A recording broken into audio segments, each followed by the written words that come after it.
all the time we spend earning money, and then we don't even enjoy spending it. It's the craziest thing.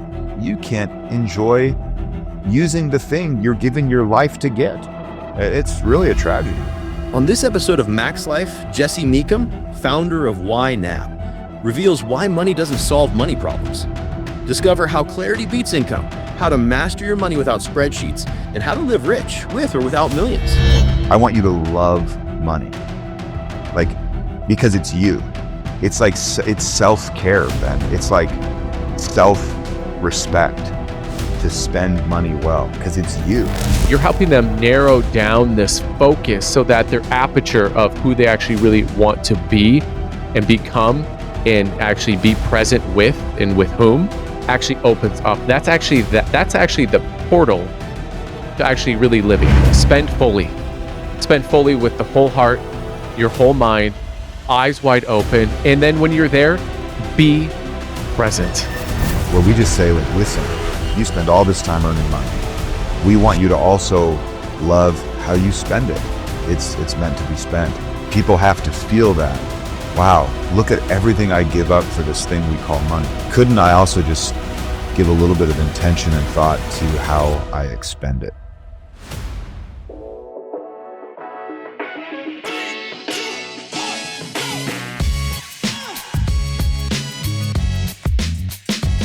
Welcome to the Max Life Podcast. I'm your host, Ben Laws. And today, I just got done recording one of the most impactful podcasts I've ever been on or even listened to around money.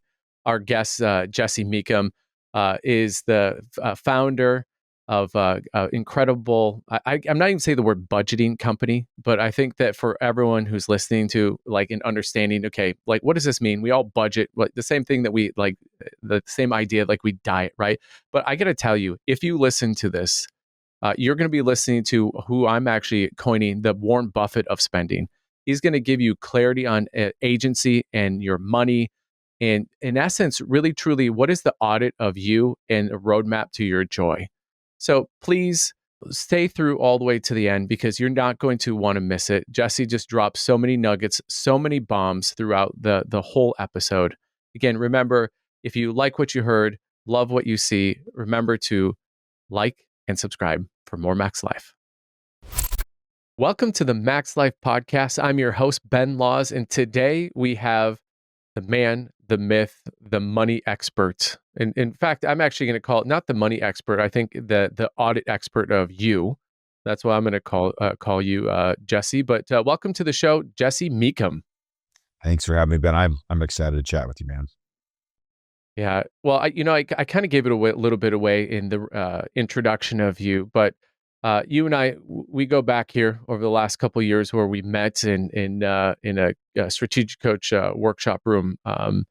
And, in that first workshop, we talk about time and that time is a representation of how you allocate your energy. And the thing that I find really interesting about you is that, you created this premier, I'd actually say the number one budgeting app for individuals, couples in the world, YNAB. You need a budget.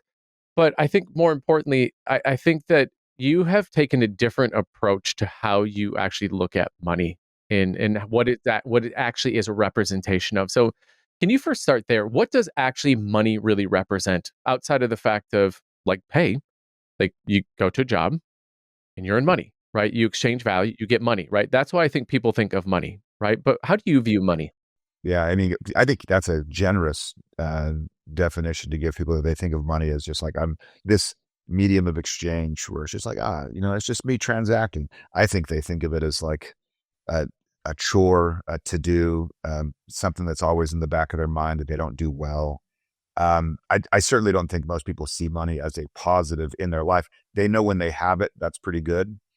But even when they have it, it's not necessarily a blessing for them. It's not necessarily bringing them joy. And that's where we've tried to come in. Money, economically, money is this medium of exchange, which is great.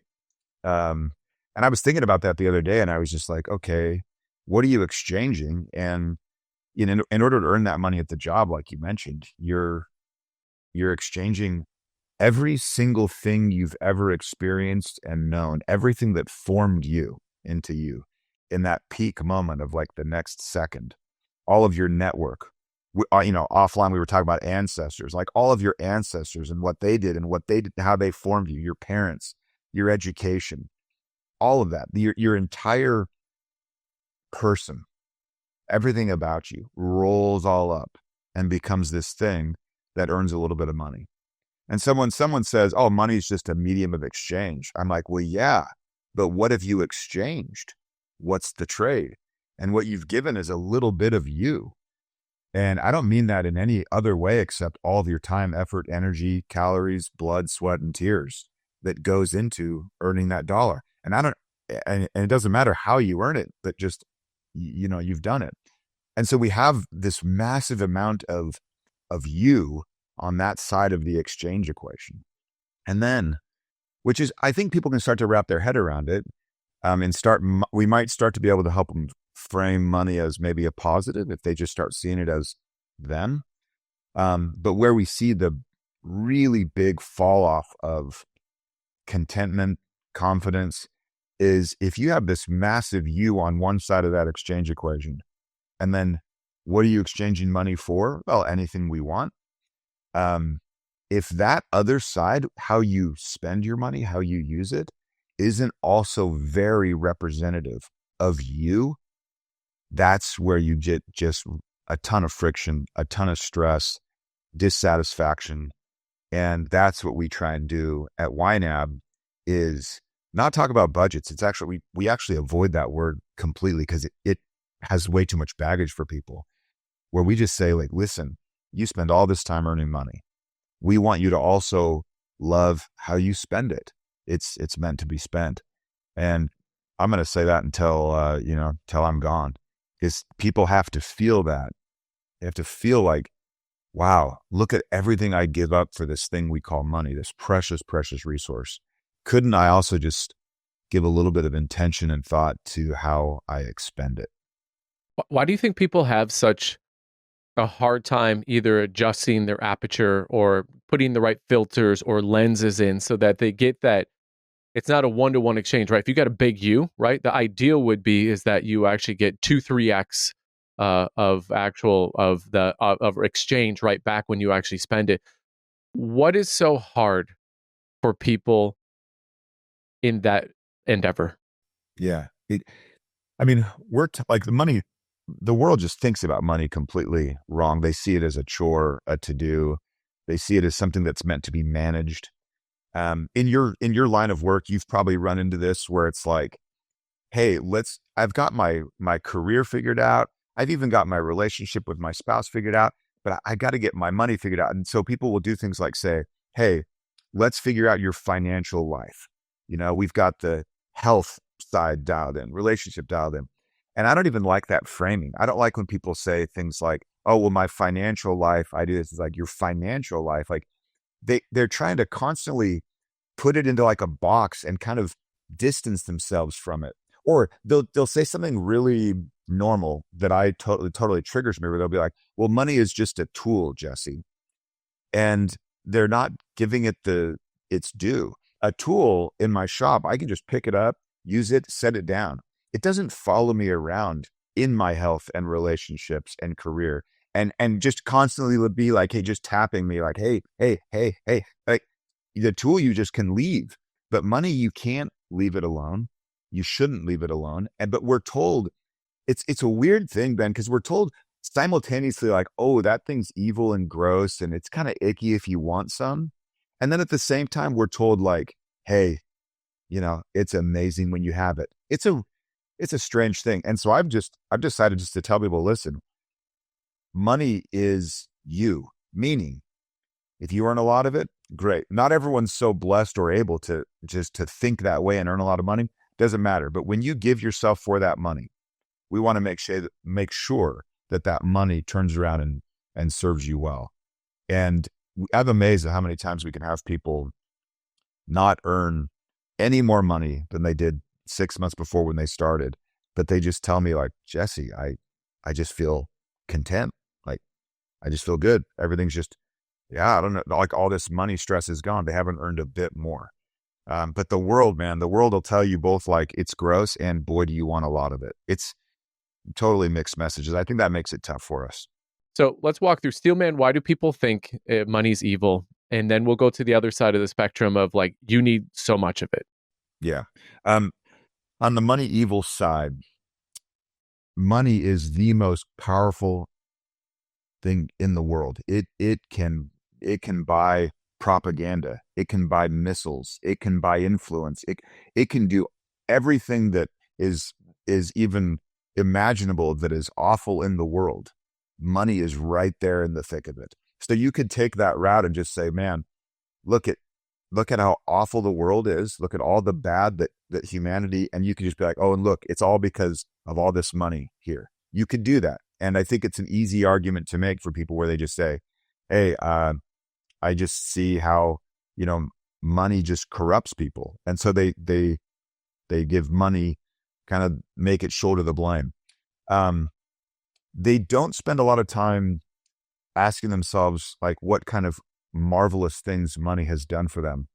Like, well, you actually said it really well when you're talking about the exchange. I mean, wealth is created in an exchange if it's two free willing people, no coercion. Like when you work for me, I work for you. We both walk away like, boy, I got the better end of that deal. Not like we're, being sneaky or anything, but you trade your money for time and then you're just like, oh yeah, that was worth it. And the person that gave you the money is like, that was worth it. I mean, every one of my team members, I can look at them and be like, boy, I'm loving this trade. And hopefully when they get their paycheck, they're like, boy, I'm loving this trade. And so that's wealth creation. Money does that. Money allows us to trade and create wealth. And when you talked about that zero fee exchange, that it's going to be a net positive every time where someone can make that trade and be like, I got the better end of this deal. And money is this technology, people will call it like a shared myth. I don't like that either. But it's an ability for us to kind of store up all of our time and effort and economic output. We can store it for a little while and then deploy it in a way that we find in however, whatever way we want.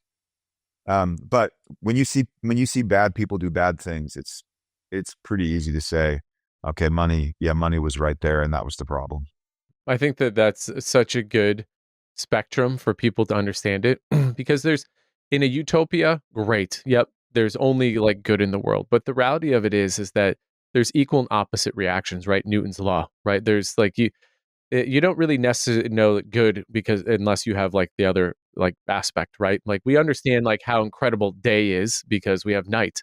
It's spring here in Wisconsin, and previous to us hopping on here, Beth, my chief innovation manager, and I were just talking about how just like one day it wasn't, and now it is. And there's a level of gratitude, I think, when you have like that friction. I love that you talked about this exchange, and that wealth can be created when there's collaboration. And it's the thing that in my companies that I tell all of my team members that I want to make you incredibly wealthy, so that there's a certain point that you could choose to leave the employment, but you choose to stay because it forces me on the other side to create such an incredible environment and impact and mission that you go, even though I could leave, I choose to stay because this is more fun. This is more meaningful. And that there's a level of creativity and freedom that comes when you have this incredible collaboration exchange of, I want the best for you. And in exchange for that, you want the best for this company and the clients who work with. It's a beautiful thing. I mean, everything that we enjoy in this world, like everything that's lifted humanity out of caves, let's call it, has been this exchange where, there's someone that just obsesses over some technology and thinks, I think I could get this steam engine to work, but they aren't calling it a steam engine. They're just intrigued by this idea. And someone else has had this idea and someone else, and these ideas just all coalesce and they're all just exchanging time for whatever it is that's moving them, whatever fire they feel. And thank goodness for all of the people that exist all over the world that do that. And hopefully you and I do that as well, where something lights us up. And because of that, we just go after it. And the rest of humanity gets to enjoy it. I mean, we're here on the, recording this. We like the things that you and I are using right now. Like we couldn't even begin to list like how many different things are in my ears right now with these AirPods, besides the cancer that the Bluetooth gives you. Besides that, what else could we possibly have? Like there must be like these tiny minerals that are in there that I don't even know about. Like who came up with the shape that fits 95% of ears? How much time did they spend doing? And you and I just like, pop, hey, why isn't it working?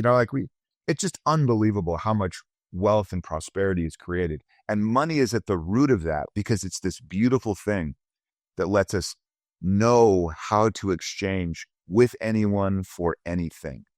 It's a wonderful, wonderful thing. We can't get along without it. And so then I would say, okay, if we can't get along without it, how do we do it? Oh, you want to take a stab at that? Oh yeah. I mean, that's all I've spent my life doing is figuring out how to do it. I mean, at my company, we teach people one principle coupled with 5 questions. And those questions are just meant to help you do the one principle over and over again. So the principle is to give every dollar a job. What we're trying to do is 2x, like you said, 2x, 3x the exchange side, where how you're spending. You want to see that return, right? You want to see the most out of that. And I don't mean it in like the monetary sense, like, 12% annually. I mean, just how you feel, what you get out of it. Every subjective, objective way of measuring return for your spending.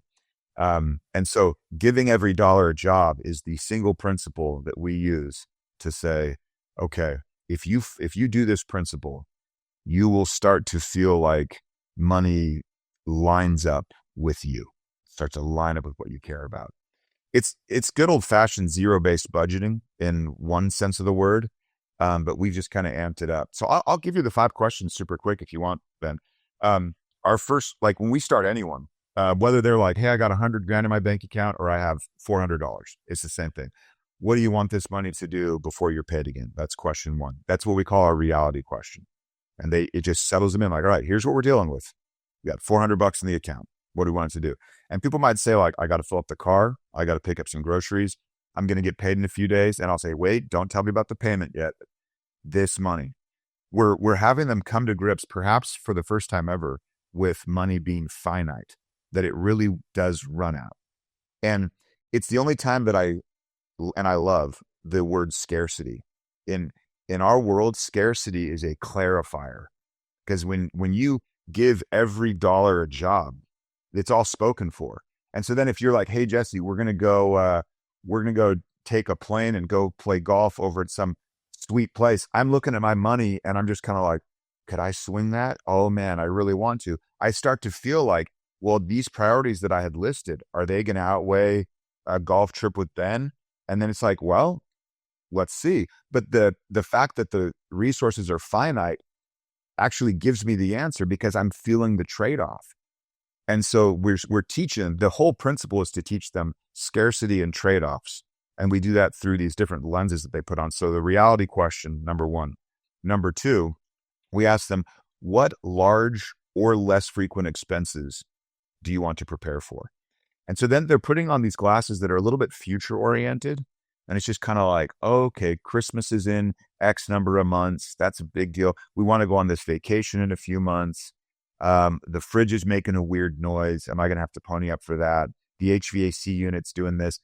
Car tires are getting bald. I mean, things wear out. Things need to be repaired. And where people normally, if an HVAC unit goes out, they're like, I can't believe this. My life, it's so unlucky. But you're just dealing with just normal wear and tear. And they're to be expected. So when you start to wear those future oriented glasses with rule 2 or with question 2, what we're talking about is just them kind of being like, all right, I'm here in the moment in reality, but I'm also kind of like inviting future Ben to the table and be like, hey, future Ben, 3 weeks from now, like, are you seeing anything? And you're like, yeah, Mother's Day. And he's like, oh yeah, that's right. And so you maybe take a little money, be like, all right, that's for the Mother's Day thing, The third question is very unique to YNAB. And we talk about what money would you like to set aside for next month? And it's a deliberate breaking of the paycheck to paycheck cycle. And you work with tons of successful people, Ben, that make lots of money. I'll say this, they see a lot of money flow through their system, but boy does it flow like real good. And so they can sometimes feel like the stress level that they're feeling at 52, making great money. And they look back and they're like, man, when I was 28, these feelings sure are familiar. I'm still stressed, still paycheck to paycheck, still worried about the next client I'm going to land or the next commission. And so when we can frame them with that third question, we call it the stability question, because we're just trying to give them some buffer, some space. And what happens is you have someone that earns money in August and then they don't spend it until September. And then while they're spending that money, they're earning money in September. It gives them breathing room. That's just, we can't get it. We just can't get enough of it for our users. They're like, I sleep better. Like, money conversations aren't as charged with their spouse because you're not walking this razor's edge where you say something benign like, oh, is that new? And the person's like, what did you say? And then you're like, oh my gosh, we have a fight. It's because you're amped up on this razor's edge of paycheck to paycheck time. So that third question starts to ask not just reality and then thinking about the future and kind of preparing, but also like, okay, what are we doing for next month, and kind of just breaking out. The fourth question is maybe my favorite. And we tell people, what goals, large or small, do you want to prioritize? And it gets fun because they've dealt with reality. They've planned a little bit for the future, for unexpected things. They're starting to break the paycheck to paycheck cycle. And now it's like, they're like, wait, what? And you're just like, well, what do you want to do? Like, I know you're really into flying. And so you're very much like, oh, that's on my list, you know? And for a lot of people though, Ben, they just think like, oh, it'd be cool to do a European trip with my family. And they just think it's out of reach because they've just never seen any margin. They've never been able to figure it out. And so you can tell them things like, well, how about this $50 you've got here? We're giving every dollar a job. Could we set up a category here called, European Dream Vacation and put $50 in it? And when they do it, it's $50. They're a long ways away. But when they do it, like, the light in their eye is, it's crazy. It's like they've already experienced the reality of doing the thing just by putting the money there for it. It's like you've done the hard part. You haven't spent the money somewhere else. There it is.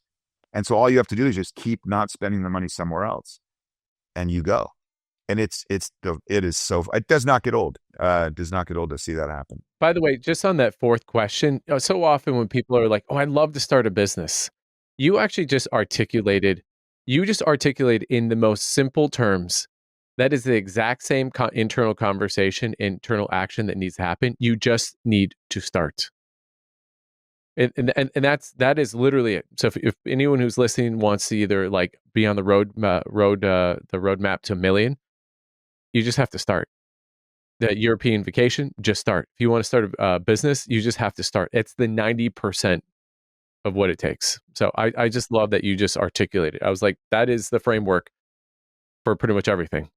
I love that. Yeah. And I love that it's real as soon as you take this very precious resource called money and you put it there. Our final question keeps people on track. It's the flexibility question, we call it. And we just say, what changes, if any, do I need to make? And that would be what I alluded to a little bit. And, if you text me, you're like, hey, get to the tarmac, wheels up, let's go play golf somewhere. That would be me being like, okay, I have new information. I did not know this opportunity would be here. What do I need to do? What changes do I need to make? And I would try like crazy to make those changes. That's us just being a good coach, a good, coaches are just famous for their planning, their precision, how they walk their teams through preparation for a specific opponent on a Saturday. And then as soon as the game starts, the coaches are making adjustments. And no one ever is just like, I can't believe that coach's plan just totally didn't work. He's just adjusting to how things are going. But when it comes to our money, boy, it's like someone that's never done it before, for like they get an inkling and they're like, I'm going to set up a plan. I'm going to do YNAB. They put it all in, and then something comes up and they spend more than they wanted to over here, and then they're just like, oh, I can't believe my plan didn't work. It's like, come on, like we plan a beach vacation, you go there, it rains. You aren't like vacations don't work. You just are like, okay, we'll have to adjust. But we build these plans, but then we built that question to allow people like it's always and will forever be your plan. You change it as needed. Yeah, that's really interesting. So how do you, we're going to go in a second here in terms of people like you got to make a lot of money. But before we get there, is there a certain savings amount that people, and I love this word, the MSA, should have, because should is so like internal, external, judgment related. It's the worst word. So when you think about, because so often I hear people going, well, I should have this amount of money saved. I should do like, how do you actually metabolize that? And the reality is that the need to save for a rainy day, or to save for a time period where people go, you know what, the exchange that I'm getting from showing up as completely me, I would actually like to reallocate that time to something else. So can you talk a little bit about that? How do you actually, in those 5 questions, and as you think about money? Yeah. So money is meant to be spent, not saved. But we talk often about the tenses of spending, and debt is one where it's a past tense. You spent the money and now you're dealing with it, right? Like debt is like this representation of past spending. And then you have current spending, like you and I go to lunch or whatever. And it's like, yeah, that's pretty easy to, wrap our heads around. Present spending, I guess you'd say. But then you have future spending, and that's what we call savings. But for some reason, we put the savings label on it. We give it this preciousness that's incorrect. So when I start to tell people, listen, it's just spending later, they're like, wait, what? And he's like, that retirement money that like you read Kiplinger's or whatever when you were 19 and you started your Roth IRA. You're like the 1% of the 1% that actually did it early. And it like, look at the magic of compound interest. And you tell people like, oh, that's money that's going to be spent. It's just kind of like, well, no, that's retirement. And I know you've dealt with clients, I'm sure you have, where like they can't spend their money after they saved it, because savings has such a strong, it's a sacred cow. It really is. So I'd be curious, how would you, I mean, if you were to go to clients and be like, all this money needs to be spent, like I've found that they get more clarity as we start to name the savings. People are told to save for a rainy day. And I'm like, well, what does a rainy day look like? And then they mention, oh, the HVAC unit goes out. And I'm like, oh, so you're talking about when you need to do a car repair or a house repair. That's a rainy day. It's like, well, yeah, okay. Oh, gotcha. Well, let's just set aside money for, home maintenance. And then they're like, okay, is that savings? Sure. If you want to call it savings, you're just waiting to spend it. And, saving up to buy a car. Like, I don't borrow money to buy, to pay for a car. And so we have this pile of money that just gets, sits there for 10, 12, 15 years until we get a new car. People are like, are you saving that money? It's like, I guess, until I spend a whole big wad of it on this car. And like, that's a victory to be able to do that. That there's a revolving door of savings that gives people a lot of angst. And I wonder if you've seen this also, like they're told they're supposed to save, so they save. And then something comes up where they need their savings, so they spend it and feel bad. And we get rid of that. Name the savings and you will feel contentment. You maybe won't be happy that the HVAC unit went out 5 days after warranty, but you have the cash there and you cover it. Yeah. Yeah, it's such an interesting question, Jesse. I think the thing that the act of saving almost becomes like a moral high ground, a moral compass, like this quest that if I save, then I think of like when you go to religion, if I do this, then I'm a good Christian. I'm like fill in the blank, right? And it almost has that like sanctity, or almost that like it basically keeps people away. It's almost like bug spray, right? Oh, well, that's just it's too sacred. But I love that you said that money is all money spent, because that's a view that I've had and I have with our clients. We actually look at, it's not just in our wealth management, wealth coaching company. not just the amount of new money we bring in that we keep track of. We actually keep track of the money being spent. And what we found is that when we started helping people spend more money, that we don't have to market, we don't have to like do workshops, is that literally people start going, wow, I see that you're spending a lot more. How are you able to do that? It's like the world's greatest marketing. Um, but I do find we do this thing, which I'm sure you've heard of, and most people have heard of, a Monte Carlo analysis, right? Which gives like a probability of success, which I think is a great, it's much better benchmark than say the S&P 500 or the Dow Jones of whether you're actually winning or losing. But I've had this recent aha that so often people are trying to get to like that 98% probability of success, 100% probability of success, and I've actually found that there's like a sweet spot where it's sort of like your weight. You don't want to be underweight and you don't want to be overweight, but there's a sweet spot that your body wants to stay. And I find that that if you maybe aren't allocating for that future spending, right? There's sort of this internal judgment, but people go, "Well, I have enough." But there's almost a pendulum where you actually have too much. And what now is a representation, the fact of the lack of saving, it's actually the lack of living. Yeah. Yeah, that's exactly right. I That's a smart marketing strategy for you also, because spending is visible and savings is invisible. And yeah, so that would spur a lot more conversations. It would be very rare that someone would go and be like, "Hey, I feel like you save a lot. Tell me how you're doing that." But the spending's, I love that. The interesting thing is these labels that we give to that pendulum. Like, if you save a lot, we'll call you a hoarder. You know, if you spend a lot, we'll call you reckless. If you're frugal, we'll call you frugal. That might be bad enough. You know, we'll call you a miser or something. And so you kind of can't win for losing as it relates to how the money's supposed to be. And so what you really have to do is just work the 5 questions, and as you're giving every dollar a job and constantly trading off, I should say this, constantly becoming aware of the trade-offs you always are making. As you're doing that, letting that scarcity create clarity, you're getting to know yourself better, and the better known self leads to money better spent. And so that's like the more you know yourself, that just, there's no should, well, like what Dan says, there's just wants, and they're like pure, and they're yours, and they're genuine, and that's where you want to be. It's like you go from shoulds to coulds. Like, I could do that.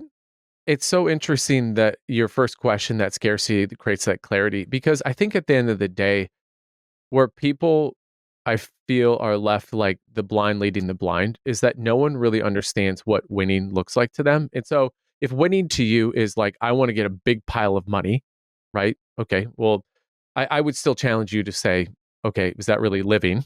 Right? Or is that really just putting pause? Right. Like you're pushing off the question instead of answering it. That is really good, because we do put all these labels. I mean, and by the way, we all feel these labels. You know, I think about even in my relationship with Jenna. You know, I would say she is very much more like, she would be considered maybe the responsible one. And I always joke that I don't spend money often, but when I do, I'm like the Dos Equis man, right? Like, but when I do, um, it's going to be big. And I love that this YNAB is actually creating an environment of where we actually are able to shed these identities of, I'm the big spender, she's the responsible one. And it really starts to narrow down into this idea of, well, who do you want that collective you to be? And not only that, but to become. I mean, that's in essence what you've created, is a money operating system that allows, it's really a self audit of, is this who you want to be and who you want to become? Yeah. And what's very cool, I mean, money is one of the primary ways that we express ourselves in the world. You can't, like, when you spend money, you are voting for what you want to see in the market. But you are giving economic resource to something else and saying, make more of it. I mean, it's classic econ, 100. It's like you're telling the market, more of this, please. And it's a vote. And people, if money is misspent, and I'm careful here when I say misspent, I mean misspent against whatever you really would want. So when there's misalignment, I would never say like, oh, Ben, you shouldn't spend money on that because, well, how dare I? We're talking about your life, I mean, all of the, like, those little bits of you that you're deploying out to the world to be like, go do this, go do this. That's the spending. And when people recognize that their spending is them expressing themselves, it is incumbent upon them to figure out who they are. And it takes a while. It's actually, you're never done. But you do get better and better at it over time. We actually had to invent a word to come up with this, because budgeting certainly wasn't it. It's like, hey, this is budgeting. People are like, no, it's not. That what you're talking about is not budgeting. But yeah, we call it being spendful. And it's just like, it's the better known you, ever more aligned with your spending. And you eliminate this constant second guessing that is like over the shoulder of every person, whether they're buying a coffee or they're going to Disneyland. It's just this constant, like, I hope this is okay. I hope I'm being responsible. I hope it's the kids' last this, it's the kids' first this. I don't know about that. I mean, you're sitting there Christmas Day trying to create this, magical moment for the kids, for better or worse. And in this day of supposed joy, you're thinking about January's credit card statement. And it's just like, that's not how it's supposed to be. That's a misalignment. And we can get people to where they eliminate that just ever present pernicious second guessing for every, like, think about this, Ben, like all the time we spend earning money and then we don't even enjoy spending it. It's like it's the craziest thing, whether you're like buying, a new tool for the shop or going out to grab a coffee with a friend or whatever. You're just like, you can't enjoy using the thing you're giving your life to get. It's really a tragedy. I love this word, spendful. And you know what I immediately thought is spend fully. Spend fully with the whole heart, your whole mind, eyes wide open. And then when you're there, be present. That is an incredible, by the way, that's a book right there, Jesse, right there. Spendful. Maybe I'm working on that book right now. So yeah, like very much in the weeds on it. Oh, because you're totally right. The amount of time that we actually spend either worrying about money, worrying is this like a good exchange of value, worrying are these like kids having fun, like how am I going to pay this? Okay, now that I'm doing this means I'm saying no to this. Like it's what do you think the ratio is that people spend, right? So like, going to Disney World, what's the ratio of like pure joy, contentment, living in the moment? What percentage of that, and what percentage is like this not spend fully talk, having like internal conversation? I mean, hazard a guess, 90% no joy. It's just turning a blind eye. 80%, maybe more, are live paycheck to paycheck, which means if they are doing something big, they're putting it on a credit card with maybe the best of intentions of paying it off. I don't have anything against credit cards per se. YNAB's actually built to where it kind of treats your credit card like cash, to where you just stay on top of it, pay it off, yada, yada. I do still think it's a scam in the sense that, Visa, MasterCard take 3% of the entire economy. And you're like, boy, that seems steep. But setting that aside for a moment, because everyone wants their airline miles, you can do them, you can do them responsibly. Like you don't have to pay fees. You don't have to pay interest. And you can just pay a toll to use that convenience. And that's fine. But people, like 92% of credit card company profits are not from the 3% that they are charging, that they use for rewards to keep people on the treadmill. They make 92% of those profits come from late fees and interest. So when people tell me like, oh yeah, but what about the points? It's like, sure, the points are there and the banks know it, but the banks aren't optimized. The banks are optimizing for use so that they can maximize interest and fees. All that to say, that's not a war that we have really tried to wage. And so we've built it in a way where you can use it responsibly. But when someone's at Disneyland, to get back to your point, and they're putting that on a card, and they don't like, they don't have the cash where they could pay it off in, at any moment. That's stealing the joy. Absolutely. And like, how can you be present if you have that worry in the back of your mind? I think it robs you of that. I can't tell you how many people like, oh, here's one. We had a guy that wrote in, he quit smoking using YNAB. And we don't lead with that, like, hey, gain control of your money, but most importantly, you can kick a habit. But he did something interesting, because you'd mentioned trading off. That's what triggered this for me.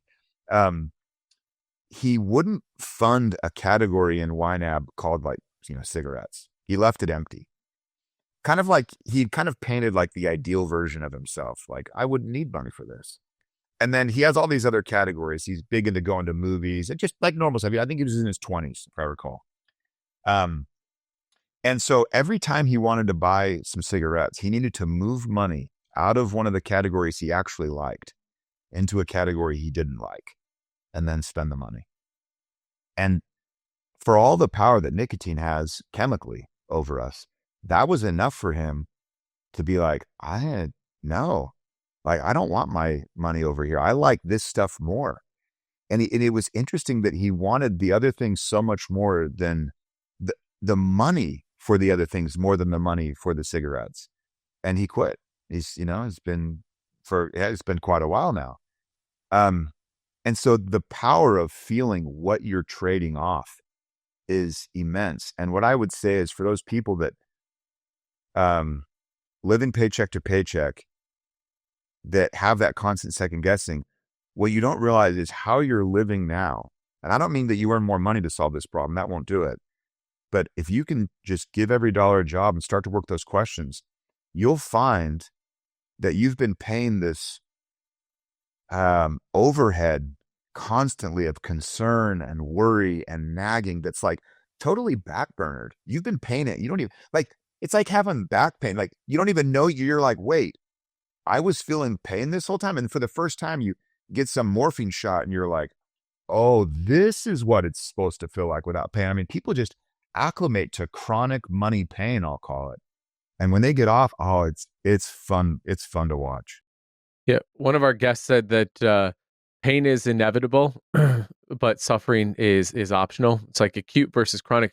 In the day and age that this is being recorded, a lot of the news is talking about tariffs. What you just talked about is a tariff that so many of us have been paying, right? I mean, that is an emotional tariff that we've been paying that, by the way, could easily be renegotiated. Yeah. Yeah. For realsies. No, yeah, you don't have to bring anyone else along with you. You can just do your own tariff negotiation with yourself and be like, this is enough. I love that. You have a real knack, Ben, for taking an idea and then connecting it to something else. And I'm just like, oh, that is solid. That is, yeah, that's one of your abilities, I can tell. I love that. Yeah. And when people can finally shed themselves of it, I mean, the world opens up.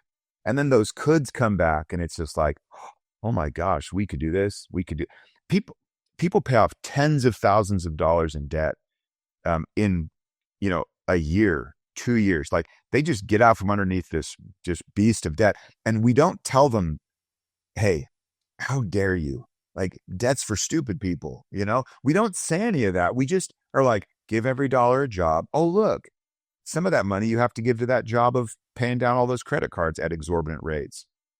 And you don't even have to point it out. They see it and they're like, oh, no. This is robbing me of some fun. And so they naturally start to attack. And even on your side, where we're with the financial planning, I mean, you're more of a, like, let's be honest, you're more of like a therapist than you are a planner at the end of the day. But when you have people that are like I tell people, they're their own best financial advisor when they can really boost the awareness. It's like, what do you want to do with your money? And they know what they want to do with their money, but they're in a system where everything's fast, everything's quick, everything's now. And they're kind of made to feel like they can't be aware of what they're trading. Yeah. Yeah, because they didn't go to school for finances. They didn't go, they didn't grow up in a household. We always say that that in our process, education leads to empowerment, empowerment leads to ownership, and the most dangerous investor is someone who owns their game, right? Which is what you're talking about. Let's talk a little bit about um, debt. Again, this is one of those things, like if you spend, you're a hoarder, right? If you save, you're a hoarder. If you spend, you're reckless. Let's talk a little bit about how let's talk about how debt let's talk a little bit about how debt has kind of made its way into identities. Yeah. There's no shame in it, first of all. If someone's carrying some debt, they feel shame. Don't worry about it. Like, there's no shame. The system's rigged to have you not really notice. The system's built to have you walk past zero, I call it. Anytime you go into debt, you're just walking past zero. You actually have zero money. You're walking past it into the negative territory, and everything's meant to everything's been financialized to a sense or to a degree, where it's just really easy to do that. And it's been very, very normalized. So no shame in it, but you certainly don't have to stay in that environment.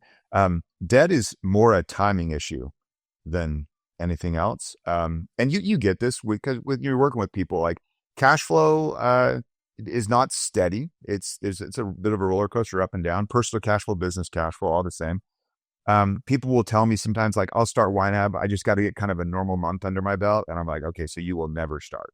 Like, there is no normal month. I could go back through yours and Jenna's, like your financial statements. And we could be like, oh, look at that spike. Look at that spike.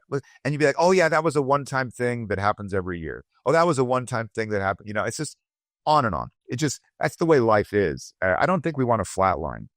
I think that's bad. So you got this up and down, and what happens or the way people incur debt. I want to go there for a second, just so people can recognize it's not like they were sitting there one day, woke up, and they're like, I'm gonna rack up some credit card debt. Like that's my plan. Like, they're not doing that.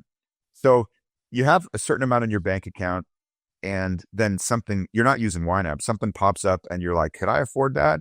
And you look at your bank account to the most lying number of all time, which is the bank account balance. And you're just like, oh, I got enough money. Like, I want to buy, I want to go get some sushi. It'll be $100. I've got 500. I'm good. And then you repeat that with something else. And unbeknownst to you, like, the car tire blows out on Friday. And you do this little woe is me thing. You're like, oh man, my time, it's just like, I never can catch a break. I got $200 in my bank account. I'm not paid for another week. Now it's going to be tight. I'll put my tires on the card, but I'll pay it off. Best of intentions. Then you're paid, and you might even be able to pay off most of it or some of it, but something else pops and you're just like, yeah, I'll be able to pay most of that off, but I'll just send a little bit here. And then you look back at that lying bank account balance and something else pops up and you're like, can I pay this bill that just arrived? It's like, oh yeah, I can. We've got enough to pay the phone bill or, whatever. So you pay it. And then that most of that paycheck needs to go to your mortgage. So you're kind of like, got that in the back of your mind. So you're like, okay, that's parts of mortgage. And then something else pops up, or like the kid's school calls and they're like, hey, you got to pay for Johnny's such and such. And you're like, oh, I didn't know. Okay. I thought we paid property taxes, but yeah, okay, we'll send the school some money. So you do that. And you just keep asking yourself the same question. Can I afford this? And you keep looking at the one line number, which is the bank balance. And there's no concept of what's coming. And so you spend down. And then when something pops that's a must, you got to put it on the card. And so when we're working those questions, we're dealing with the now, but with question 2, we're also helping them deal with this, getting some stability in that we're saying, like, what should the money be doing in the future? And that's where they start being like, oh, the car tires, and they set a little bit aside. And then when they go back to, can I afford this? They're not looking at the lying bank balance. They're looking at all of their jobs, car tires, sushi dinner, this, electric bill, kids' school. And they're just like, oh, I can't do sushi.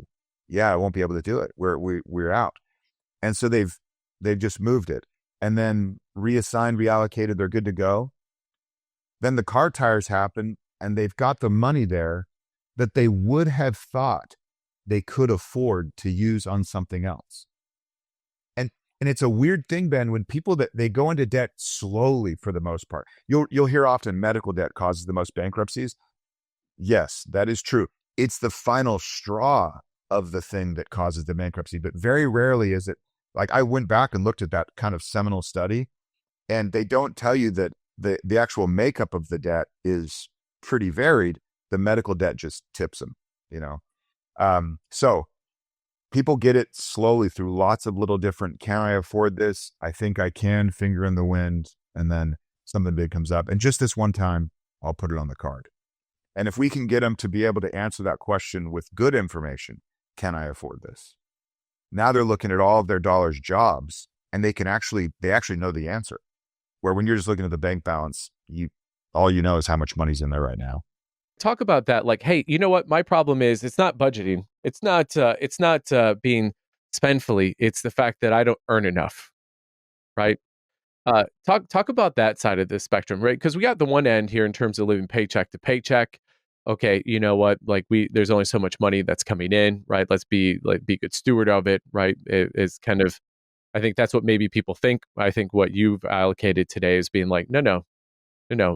Let's flatten the exchange rate. Let's take Visa, let's take MasterCard, and 3% of the economy that they're participating in. By the way, brilliant business model. They're sort of like right up there with government, taxes, government, and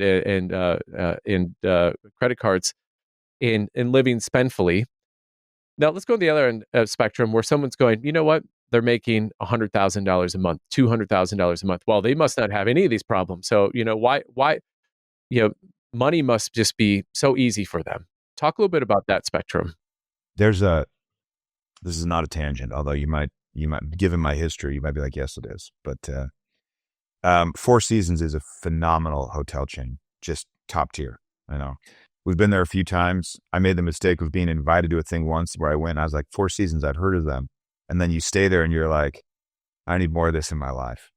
This is a great, great thing. I have 7 kids, and Four Seasons, they kill it with family stuff. Like, they're really dialed into it, which I didn't know at the time.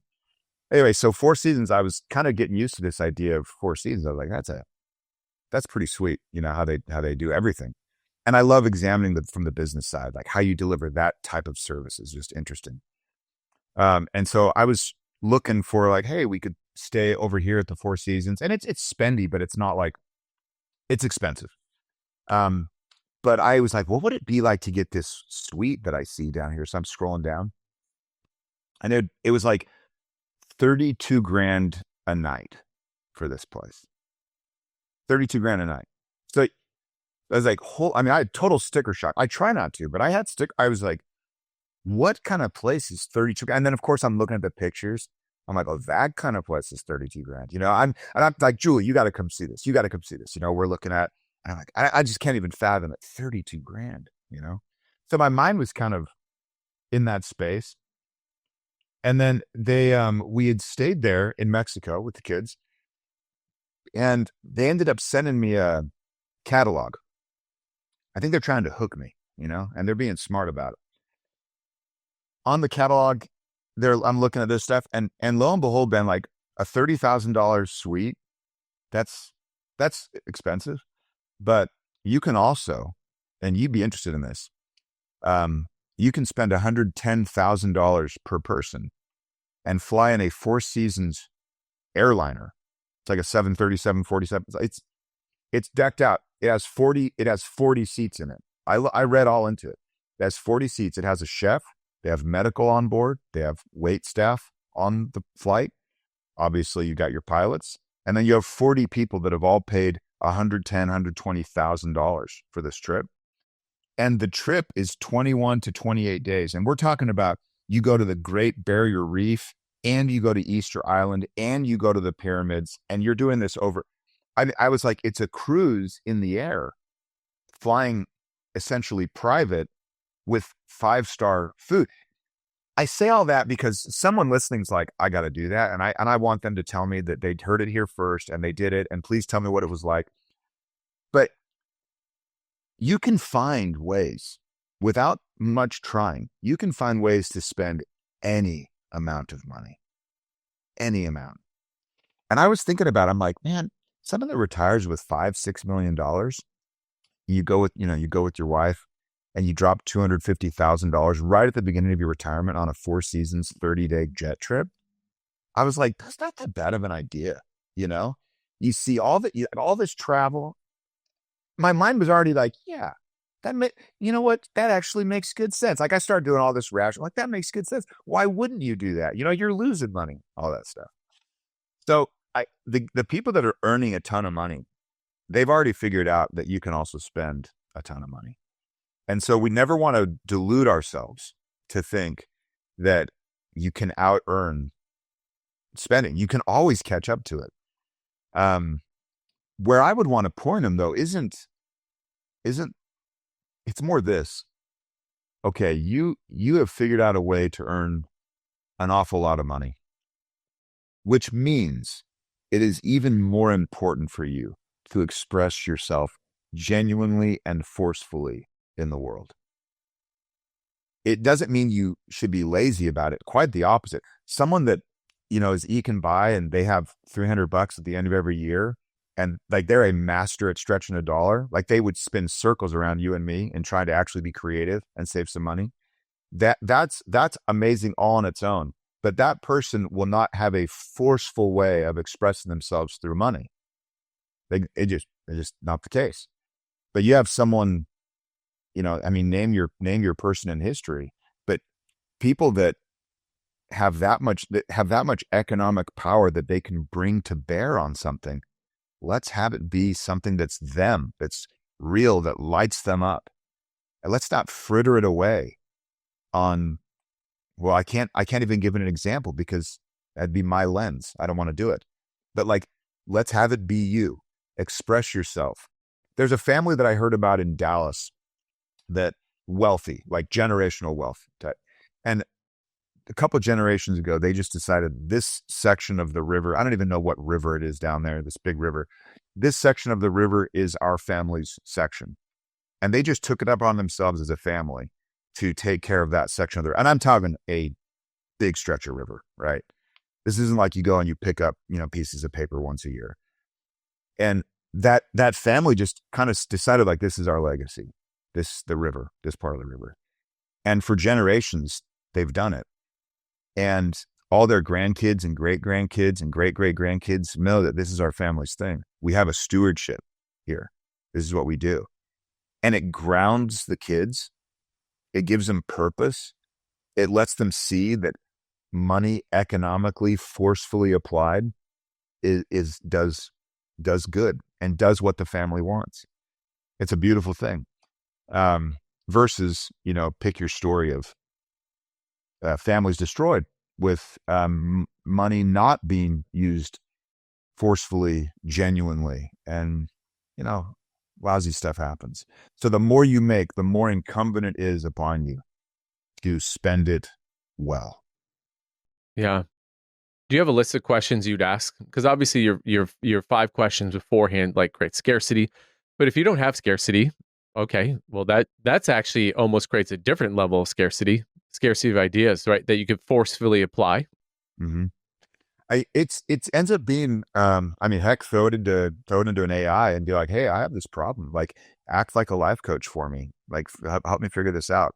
I put it up there as a thinking partner, but you really need to think about legacy and how you want to leave your mark and what lights you up.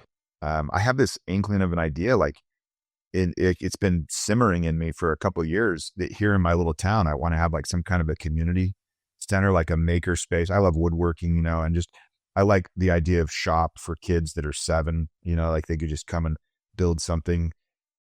I don't even know what the space looks like yet. Like it would just be a place that people could come together and kids could work with their hands, and like there'd maybe be a Faraday cage around the whole thing. So like phone signals couldn't get in, like be something like that.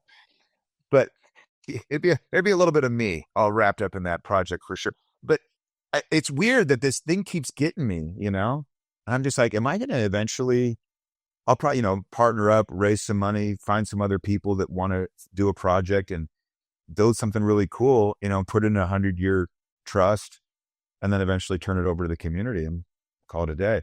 But why does that idea happen? You know, they say that you don't have ideas, ideas have you. And I would let people really explore that and see if you can't come up with ways that light you up. I mean, are you supposed to use your money to pay for all of your nieces and nephews and their kids' education in perpetuity? Maybe. Are you like, what are you supposed to do with it?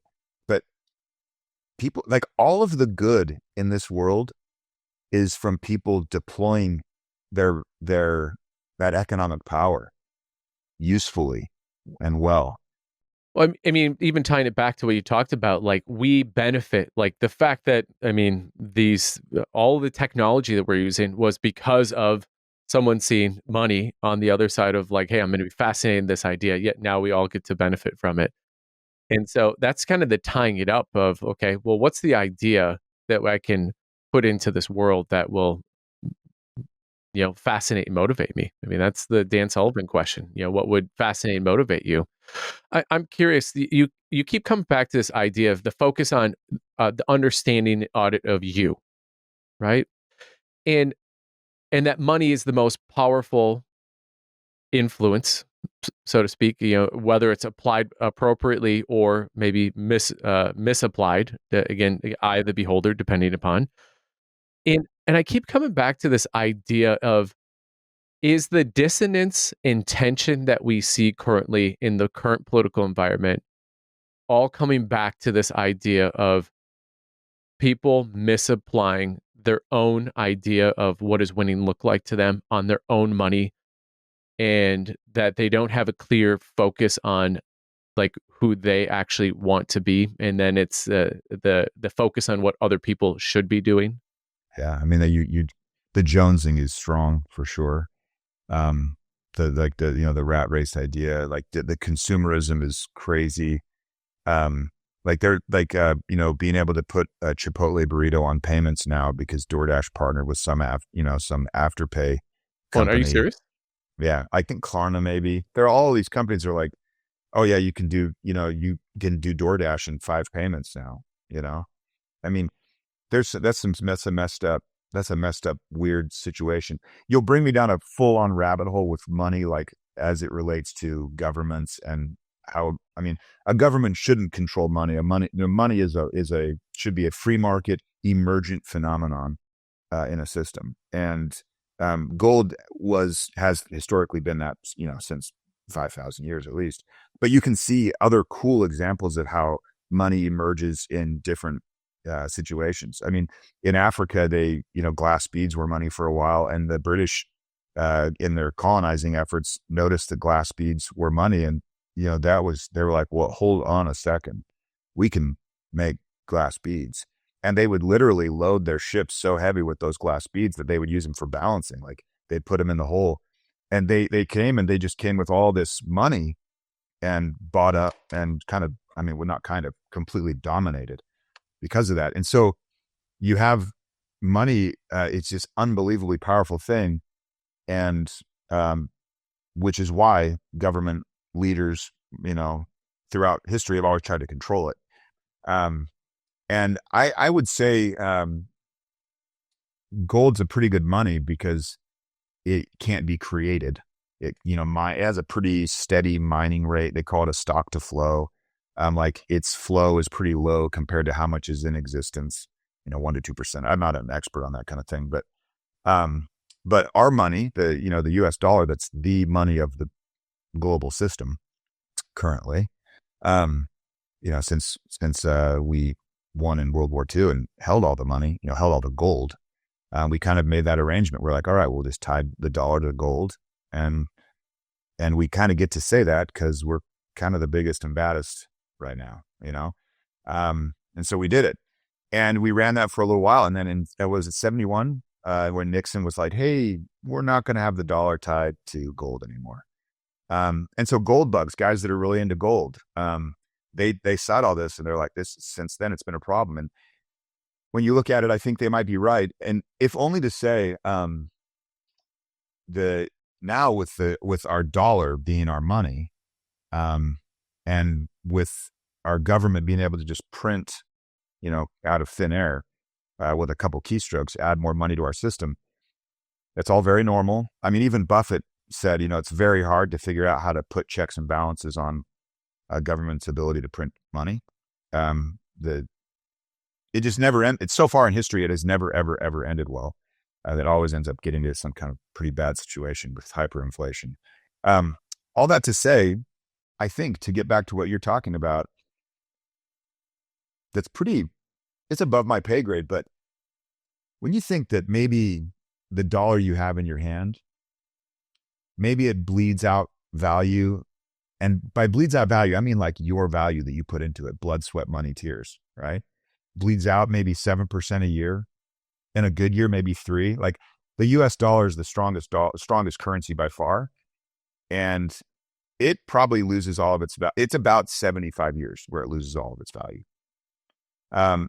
And so one might wonder what it does to a society as far as trading money, exchanging, like we've talked about, to just have this ticking time bomb always there. It's a slow one, but I can't save my money in that traditional sense. Like I can't pile it up. I have to invest it, because if I just save it, it loses. And you're extremely well versed in this. So I must invest it. So you have a lot of people that are they're stuck in this spot where they're like, I want to store up some value, but I don't have a good store of value. And so they must put money at risk more than they would otherwise. Investing is great for all the right reasons. Investing tells the market, like, let's put capital here, let's go for it, let's figure things out. That's all well and good. But there are a lot of times when someone really should just be able to save up their money, and instead they're forced to invest it. And I think that devaluing of our currency, if you live in a rough country, it happens so fast, and it makes you think literally about the next day. And if you're in a country like ours, it takes 75 years. But what does that do to a society where they can't think long term because their money is just being destroyed right out from underneath them? That's a rabbit hole that we probably don't want to go down, but I do wonder how that just affects the psyche of everyone overall. It's like, boy, if I have it, I better spend it, because it disappears on me. Well, to me, I think this is, in addition to the other incredible arguments about this is like a call to action, a call to agency of like why you should even more so double down on understanding the exchange of what you are spending it. Because at the end of the day, if you don't spend it, what I'm taking away from this is that the government's going to spend it for you. Maybe not literally, they're going to spend it. They're going to the devaluing of it. So you got to do it. You have to spend, which is so interesting. I mean, it's so interesting that the idea of spending money is almost vilified. Yeah, it absolutely is. Our mantra, we say, like, we want you to love how you spend your money. I want you to love money, like, because it's you. It's like, it's self-care, Ben. It's like self-respect to spend money well, because it's you. Like that's the only thing you can say. And that's why it fires me up, because I just see people that are like, I'm not good with money. That's not my thing. It's like, it's you, like, come on, you can do this. And if more people in the world would spend more genuinely, more aligned with them, the world's better for it, truly, in every sense of the word. I get made fun of because I want to start a company that builds toasters that last a couple of generations. That's just, I don't know why. Like, it makes me so mad that a toaster lasts 5 years. And my grandma had passed away last year. I asked her about her toaster, and she's like, I just got a new one. And I was kind of sad, but the prior toaster she had since my mom was born, it was 50 years old and still going. So I say that because I want people to feel like what they're doing with their money will last, and vote for things that will last. And we all are so fast on this consumerism thing. And I love buying I love buying stuff. Like, I'm not against it at all. But this idea that like everything's just a churn. Debt gets bigger and bigger, and we just keep staying on this cycle. No, I just want people to stop voting for that kind of thing with their dollar. Unless it lights them up, you know. I'm yet to find someone like that actually is like, no, I love fast fashion. You know, I love buying a shirt and tossing it in the trash every week. And I just do that over and over again. People aren't wired that way. But yeah, I hope that as people learn to spend well, that you'll see markets respond. You'll see them say like, oh, so you want things to last. Okay. You want your money to go to this place over here. You don't want to see it just, get just puff up in smoke. We'll see. But I'm going to try and do my little part at least. Yeah. So if people are feeling nervous about what's happening today, what are the top 3 to 5 things that you say you have agency today? You don't have to be scared. Like the acute pain doesn't have to be chronic. What are you saying from a standpoint of where they actually have agency with the most powerful influence in the world, their money and their time and the effort they use to get it? Yeah. One is the idea of agency it's top. Like, you are an agent, you can choose, and just never forget it. You can choose how you spend your money. We've hit that pretty solidly. You can also choose, how would I say this? Well, you spend your attention also, and you can choose how to spend your attention. And I would advise people, I've tested this. I use an app called Freedom that blocks things on my phone, my computer. It blocks it across all my devices. And it blocks it so hard that like to unblock it, I would need to like maybe wipe the phone, And I don't know, maybe there's someone smarter that like, no, Jesse, you do this and this and you can get around it. But it's so tedious to get around it. If you're ever feeling weak-willed and you're like, boy, I sure wish I could doom scroll right now. You can't. It's blocked. So I run it on a 24-hour session timer, and I have a little notification will pop up on, they'll say, hey, good job. You just finished your session. You can tap here to start another one. I just start another one. So I limit my income and my inbound, what I give my attention to, severely. I'm one of the most uninformed people you will meet. Yeah, well, this conversation clearly shows that you're not actually, but keep going. Yeah, I mean, I want to be informed of old things, lasting things. I mean, I read like crazy, but I don't read new stuff very often. I read old stuff, stuff that's kind of time tested. So I would say, like, if you're feeling like, man, I just don't feel good, I'm nervous about this or that thing, a lot of it, you just got to look at where you're giving your attention and just cut it off at the source. News, social, all that is meant to get you anxious. It's meant to do that. It's engineered to do that. And you just choose not to have that be in there. I mean, if at all possible, really try and limit it to, like, if you must be on there on work, like, build up a moat to protect you from all the soul sucking stuff that's there. That would be number one.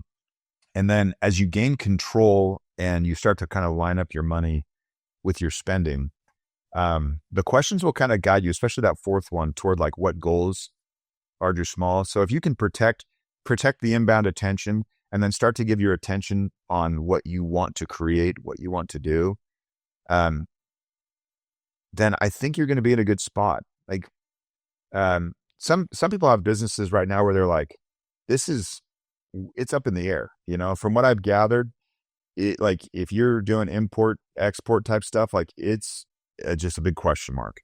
And they're going to be in it. They're going to be in the thick of it. And I get that. That's part of you trying to allocate your resources and be wise. But most of this, what I see, comes from like microeconomic issues, one-off things that happen to one-off families that kind of knock them for a loop.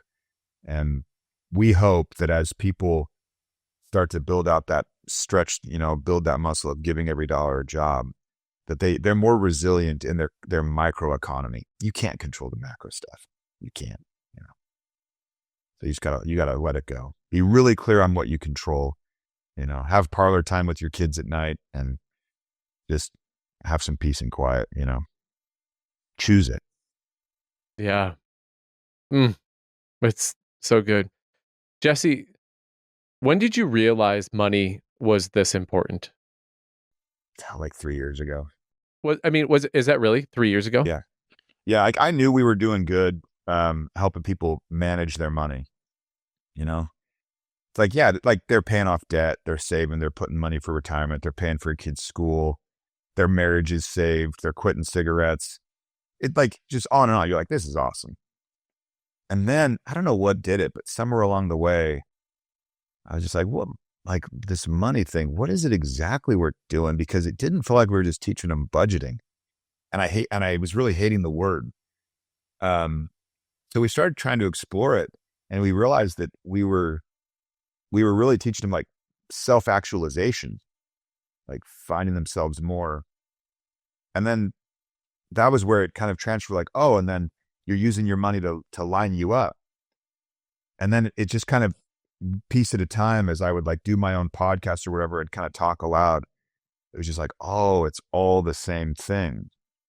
It's like, you come up with all these different definitions of money, unit of account, medium of exchange, store of value. But the best way to define it is, what do you give to get it? And you give yourself. And that's where I was like, oh, that's the fire. That's it. That's why it's so important.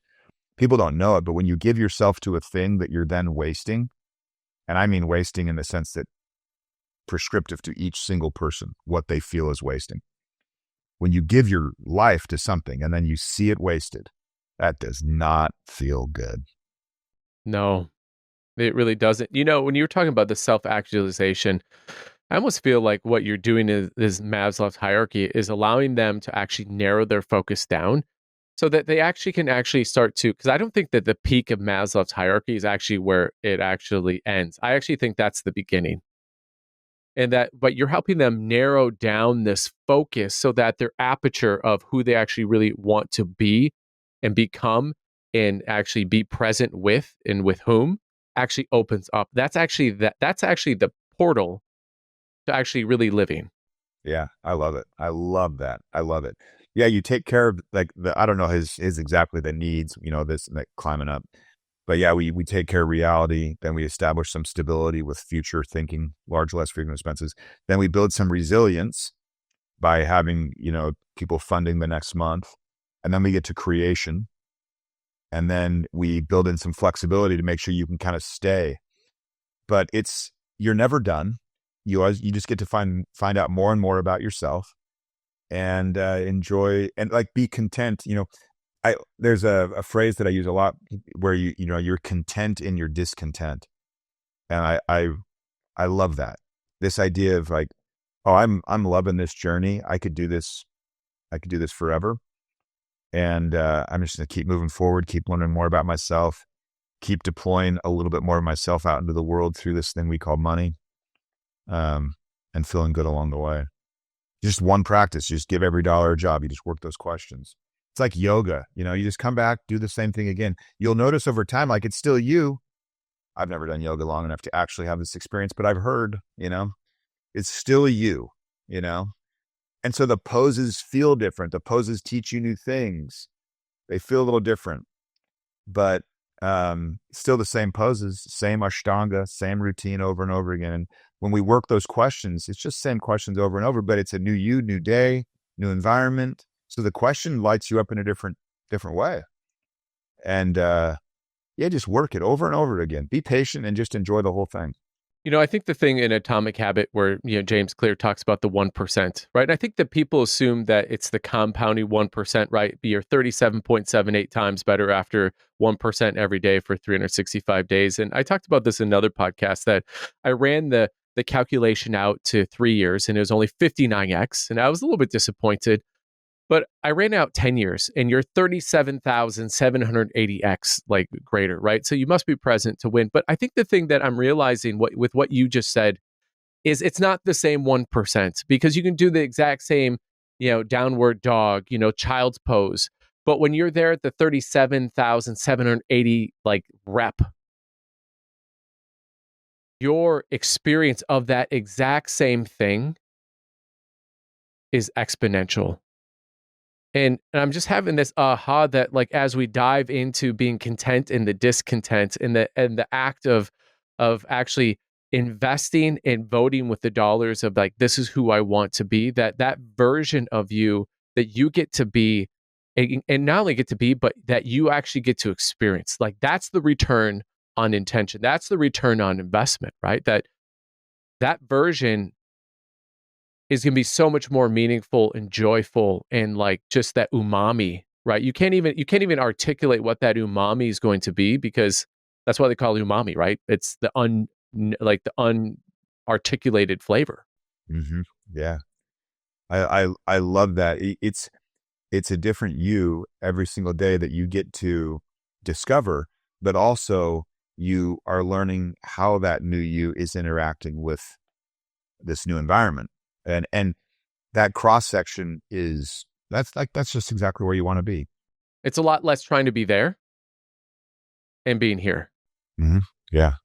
That sounds like contentment. I think it is. No more second guessing what you're doing with your money. No more little just back of the, back burner, just little whispers of, are you sure? Are you sure? No more of that. Just confident, content, satisfied. You like the pace is right. Everything about it. Like, you're backpacking and you're on a nice little incline, not too steep. And you just feel like I could do this for a long, long time, and you're just enjoying the moment. That's how I want money to be for people. Oh, come on, man. What's crazy about all this, everyone thinks that they need to like play the lottery, play the Powerball, that they're going to live a rich life. And what I'm taking away from today, Jesse, it's literally a decision to take agency over what you actually exchange time and talent for, and the completely zero cost, zero exchange rate of what are you actually exchanging that for. And it's in that actually just that 2 millimeter gap of thinking about the thinking is where all of your future wealth is actually launched from. Yeah. Yeah. I love it. That's a fantastic synopsis. Love it. Come on, Jesse, if people want what you're talking about, what you're preaching, like where can they find more about you, find more about YNAB, find more about this basically simple decision to take that agency? Where do they go? YNAB.com, YNAB.com, and we'll get them taken care of. What I've talked about is principles. I don't mention the software a ton. The software is built specifically to help you implement the principle of giving every dollar a job with those different lenses. That's like its whole purpose. So someone will say like, hey, I want to track my investments in here. I want to do this in here. It's like, nope, no. We're doing the spending, with that principle of giving every dollar a job. So the software is great. That being said, the principles are more important than the software. And if you've got some spreadsheet you've been rolling for 20 years and you love it and you like how things are clicking, do not change. Don't look at the new shiny thing. Just keep it going. So that's kind of what I want to say there. Like principle based, take the principles. If you want to try the software, yeah, absolutely give it a go. It's fun to build software that has a very strong opinion on how you should do this. So people will come and be like, whoa, this is a little different. You're like, absolutely, it is different. But we're getting you to think differently. Jesse, I just figured out you're the Warren Buffett of spending. And the fact is that you give people compounding ROS, return on spending. That's in essence what you do and what you've provided to the world. You are so good at that. It is a gift. It is a gift that you have. Return on spending. I love that. I love it. Yeah, that is exactly it. Well, you said it early on. You're like, it's a 2x, 3x. That's what you're looking for on the spend. not some measly 7%. I mean, come on, that's for chumps. Like we want big time returns. I really love that. Yeah, YNAB.com. Like we offer, I mean, we teach probably, I don't know, 100 sessions a week that are live where you can go hop in with a teacher and just go to town. We have fantastic YouTube content where we walk people through everything, exactly how to get set up. I do a show called The Jesse Mecham Show. It's not like this. It's like 5-6 minutes long. And it's where people are like, I just want a little dose once a week on Thursdays. They can hear this sultry voice over there. But yeah, that's probably be it. Or if you want to email me, jesse@ynab.com, I'm happy to do old school email too. So, I just want people to recognize all that they give for money and be like, therefore money is good. Therefore, and then if it is good, let's treat it as such. And normally I ask for a last word from our guest, but I'm going to take that unless you want to add anything else. That's an incredible last word. Jesse, thank you for blessing this audience with just an incredible conversation about something that I think that a lot of people feel a lot of judgment, a lot of shame, a lot of regrets, a lot of buyer's remorse. And I feel like you just splashed like a fresh ray of sunrise. And it gave so many people agency, whether you're on the spectrum of it feels check to check or on the other spectrum of where you're actually like you have an overabundance, right? You had a lot of money flowing through the system. Thank you so much for being here. It's just incredible conversation. Ben, thanks for having me. Absolute pleasure. Thank you for listening. A big thanks to Elation Lab for the production and creative design. Remember to like, subscribe, and follow us on YouTube, Apple Podcasts, and Spotify. Keep listening for more Max Life.